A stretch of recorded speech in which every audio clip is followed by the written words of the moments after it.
The world of RPGs is filled with games featuring beautiful graphics and open worlds free from any limitations on where you can go and what you can do.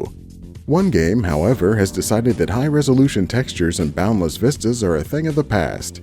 Now it's time to throw away the map, pick a direction, and run around in circles with Loop Hero. Loop Hero puts you in the role of a hero who's trying to save the world from an onslaught of pure darkness, but he accomplishes nothing and the universe is plunged into the abyss. After you wake up in this new void world and meet up with some people who also have no idea what's going on, you all band together and decide to rebuild. Now you can begin your adventure in circumnavigating a small area, killing everything you meet. At first, the path is bare outside of some sentient blobs that hold all of the core ingredients for fun. Chop them up and you'll start collecting the huge variety of items that make your journey possible. You'll gain gear like swords, shields, and armor that augment your stats in those generic RPG ways. Your enemies will also crap out cards when they die that can be placed on the map, slowly rebuilding a piece of the world and making it noticeably deadlier. These can be as simple as mountains that give you health, or meadows that use the power of grass to heal you every day. Or they can be spider cocoons and vampire mansions that spawn spiders and vampires respectively. You might wonder why you'd do something so dangerous. Well, each enemy can drop the third and most important part of the game, dozens of random crafting materials. Whether you're getting them from placing cards, passing over newly built card structures, or ripping them from the entrails of your foes, your number one goal is to get as much of this crap back home as you can. You can orbit the map as much as you want, but if you die, you lose 70% of your hard-earned collectibles, which is a fate worse than the death you already died.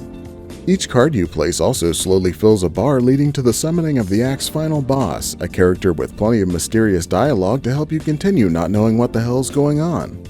Once you're back at your base, you can use those parts to construct buildings that give you bonuses like potions that restore microscopic amounts of health and making each lap of your journey generate some food for your people.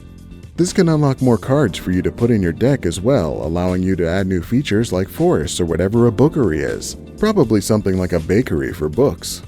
You'll also unlock more distinct classes to take on your adventure. Your starting character is an everyday warrior that's as boring as the backside of a biscuit. The first new class you get is a rogue that can dual-wield weapons and is apparently the only person allowed to wear shoes. Instead of getting gear directly, you collect trophies from each kill and turn them in at the end of each lap to have a deluge of swords and armor wash over you like the most uncomfortable summer breeze.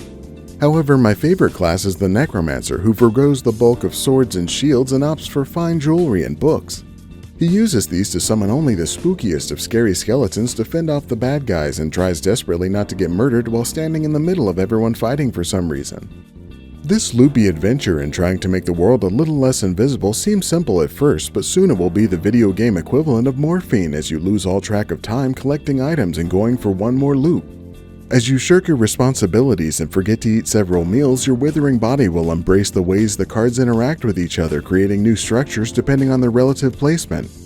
Eventually, before you pass out from exhaustion after several days without sleep, you'll unlock the endgame encyclopedia so you can actually figure out what some of these items are and how to obtain them. As you're laid to rest, your tombstone will eulogize your victory over the third boss and how rewarding it was until you decided to continue adventuring and lost nearly everything minutes later. Loop Hero, just like Monopoly, but you die about 10% more often after passing go.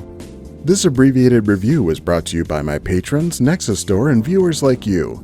If you like game reviews that aren't really game reviews and also sound like commercials, act now and like this video and subscribe to see more.